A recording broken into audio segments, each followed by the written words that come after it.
comment on appelle ça, nationaliste, hein, on pourrait vous traiter de... En quoi c'est nationaliste? Pardon, en quoi c'est nationaliste? Ouais, Petite parenthèse, vous ne l'avez peut-être pas remarqué, je suis immigrée. Donc je parle en toute connaissance de cause. Je ne suis pas née française, je le suis devenue. Et je suis très reconnaissante à la France de m'avoir accueillie, de m'avoir permis d'étudier, de travailler. Mais je joue le jeu. Aujourd'hui, d'ailleurs, vous ne vous êtes pas rendu compte que j'étais immigrée moi-même. c'est vrai, je l'admets. D'accord. En tout cas... Oui, je suis égyptienne. Ok, d'accord. Donc je me suis intégrée dans le sens que par volonté, je parle français, je travaille, je paye mes impôts, je participe à l'économie, je suis dans des associations culturelles, caritatives. Je fais partie de ce monde. Si ça ne me plaît pas, je n'ai qu'à rentrer chez moi. Qu'est-ce qui m'empêche? Mais je ne peux pas rester ici de force et imposer à des gens qui m'ont accueilli des valeurs qui ne sont pas les leurs. C'est tout. En Égypte, on vit d'une manière. En France, on vit d'une autre manière. À Rome, faisons comme les Romains. D'accord, donc quand on vient dans un pays, il faut adapter la culture du pays. Ça ne veut pas dire que vous oubliez la vôtre.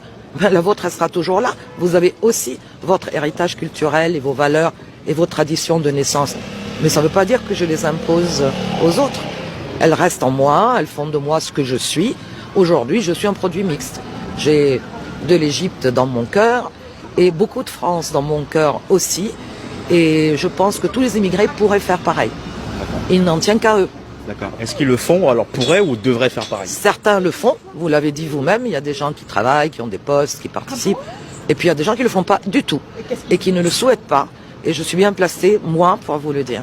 Je les entends et parce que nous sommes du même background, on va dire. Je les entends parler et je me dis, mais qu'est-ce qu'ils font ici? S'ils sont tellement malheureux, si la France leur plaît si peu, s'ils détestent les Français à ce point-là, pourquoi ils partent pas? Les avions sont là, on ne vous empêche pas de partir. Moi, on ne m'a jamais empêché de partir. Je suis là parce que je le souhaite. Le jour où ça ne me plaît plus, ben, je peux rentrer chez moi. Il n'y a pas de souci. Mais ici, c'est chez moi aussi. C'est devenu...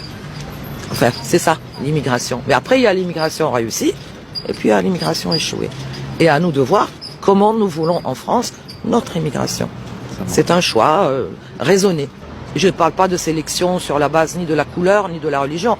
Je parle sur la base de quelles sont leurs valeurs, qu'est-ce qu'ils veulent faire dans ce pays où ils arrivent, où ils sont accueillis. On n'est pas obligé d'accueillir la planète entière. On peut sélectionner les éléments qui se conviennent le mieux. Et les autres, ils n'ont qu'à aller dans les pays qui ont les mêmes valeurs qu'eux. Quel est le souci?